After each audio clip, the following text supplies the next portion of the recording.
మల్కజ్గిరి కాడ ఒకడు నేను రౌడీని, నేను గుండెగాని, నన్ను కొట్టేటోడు లేడని అంటుడట. అగో మల్కజ్గిరిలో ఇప్పుడు నేను గుండెగాని రౌడీని అని ఎవరు అంటురు. అట్లా తనకు తాను డబ్బా కొట్టుకుంటున్న ఆడబారాయుడు ఎవలే బాలన్న అంటే కేటీఆర్ సార్ చెప్తుండు మంచిగా నుండి. తెలంగాణలో సామెత ఉంది, పొట్టోన్నెత్తి పొడుగోడు కొడితే పొడుగోన్నెత్తి పోషమ్మ కొట్టిందని. నేను గూండాను, నేను రౌడీని, నిన్ను కొట్టే గూండాలు రౌడీలు మా కాడ కూడా మస్తుగున్నారు. ఎవ్వనికి భయపడవద్దు, నేను వస్తా, నేనే ఇక్కడ ఉంటా, అవసరం అయితే మీరు భయపడవద్దు అని చెప్పి కూడా నేను కోరుతా ఉన్నాను. ఏమీ చేయలేడు, ఎవ్వడు ఏమీ చేయలేడు.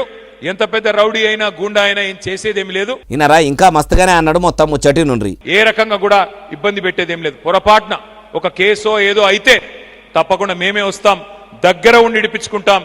ఎవ్వరు కూడా మీరు భయపడవలసిన అవసరం లేదని చెప్పి మళ్ళొక్కసారి హృదయపూర్వకంగా కోరుతా ఉన్నాను. అయ్యా కేటీఆర్ సారు 10 ఏళ్ళు ఏలుబడిలో ఉన్నప్పుడు కూడా మీరు కార్యకర్తలను ఇట్లనే కాపాడుకుంటే ఇయ్యాల కారు 4వ గేరు వేసి రాష్ట్రంలో రయ్య తిరుగుతుండే గాని అధికారంలో ఉన్నప్పుడు ఎవ్వలను అనకపోతిరి. అప్పుడు పవర్లో ఉన్నాం కదా అని పార్టీలు ఉన్నోళ్ళనే పలసన చూసుకుంటా నోటితోని మాట్లాడుకుంటా నొసలితోని ఎక్కిరిచ్చినట్టు చేస్తిరి.